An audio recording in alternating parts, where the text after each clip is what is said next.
Talk therapy. Talk therapy. And I could talk to myself, which I do all the time.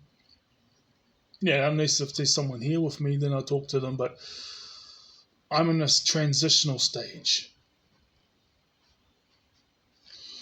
Now, I believe in not going around trying to just make things fall apart so that you can evolve to the next level or whatever.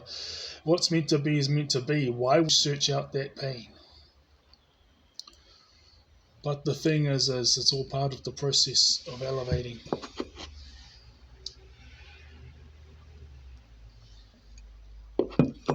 Cheers, that coffee from the food bank. See, last Friday, on Friday, 3 days ago, they didn't give me a coffee in that one. It was other things. Yeah, but the week before, the coffee pouch, and it was like, how many grams? I don't know, but I have like 1 or 2 coffees a day, and it takes me about an hour to drink it.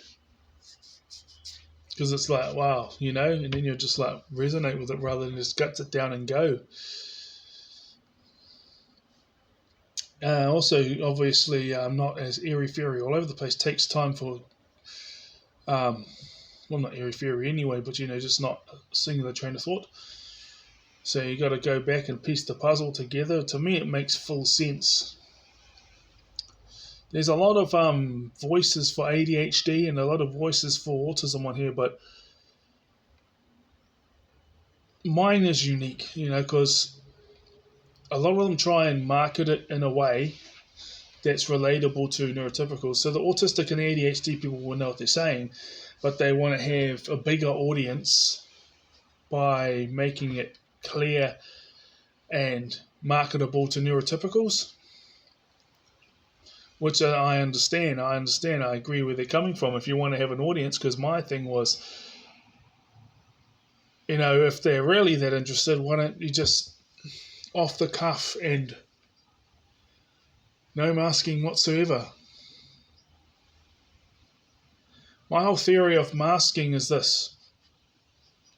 People try and fit in, you know what I mean? It's like, okay, well, for this situation I need to do this, and this situation I need to do that, and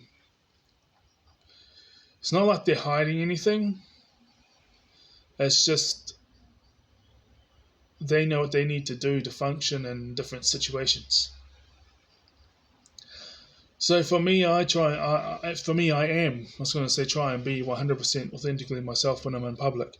But it's like I am according to the situation. Some people will call that masking. I'm like, oh no, because that situation and the people around me and what I'm in has brought out these things in me. Right? And then I'm in another totally different situation, different people, they're treating me differently. They bring out other things that are in me. Anyway, we're enough on a tangent. This channel would have helped whoever it was meant to help, or will help. Maybe people in the future will call it. Because remember,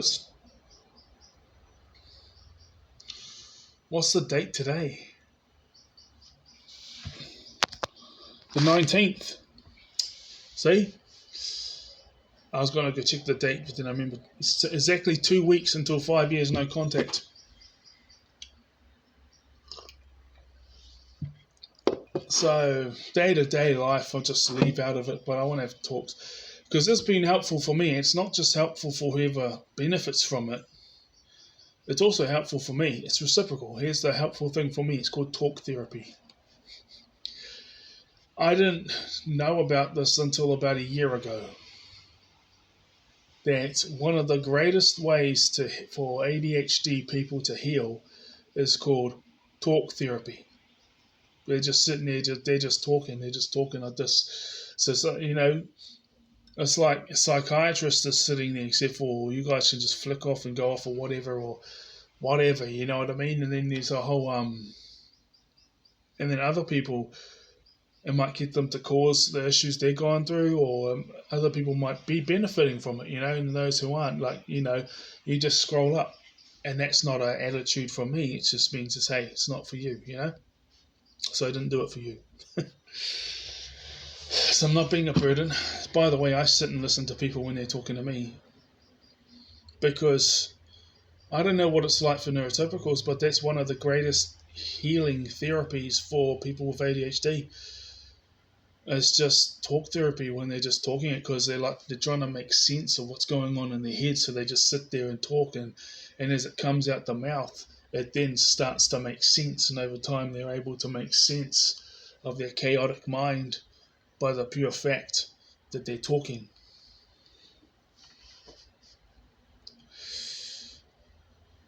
So that's why I let people talk, because that's how I see it.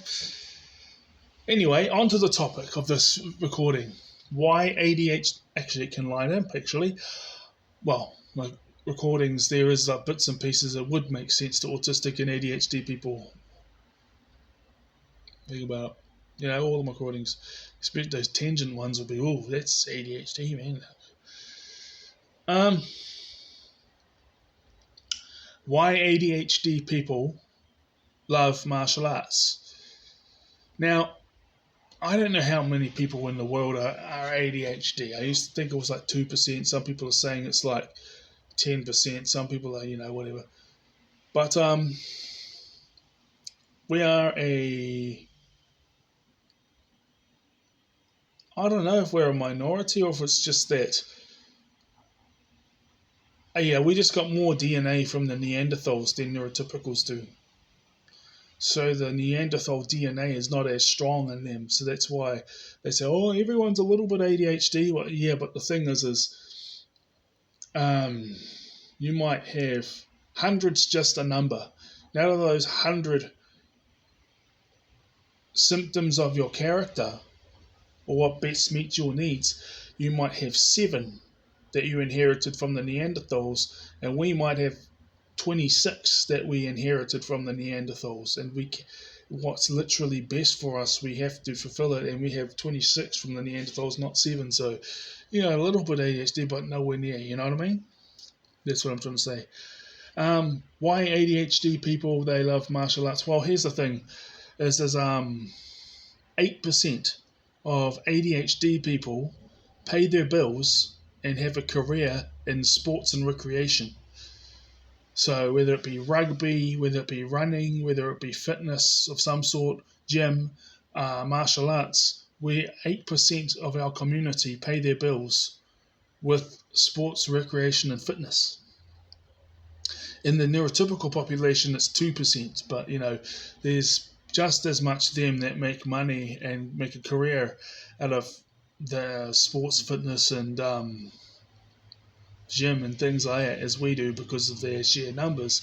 But if there was to be 100 neurotypicals and 100 ADHDers, that's 200 people. 10 of them put together, 10 of them pay their bills by doing these things, and 8 of those 10 who pay their bills by doing these things, 8 of them have ADHD. The other 2 wouldn't. They'd be neurotypical. So, there's the I believe I'm combined because I'm sitting here. I can study for hours. Spirituality, autism, ADHD. I can study for hours. Martial arts. I can sit and study for hours. So it's not like I can't stay still. I can only stay still if it's all the topics I'm interested in. And if I'm talking and socializing with people and I'm getting along with them. The others, I respect their opinions and all this and that, but it's like, I got things to do. And so we got a whole bunch of energy as well. That's the hyperactive side. So that's why I say I'm combined, because I have to go to it's been driving me crazy today because it's been raining. That's why I'm like this. I'm like, it's been raining, so I haven't been walking for 2 or 3 hours today.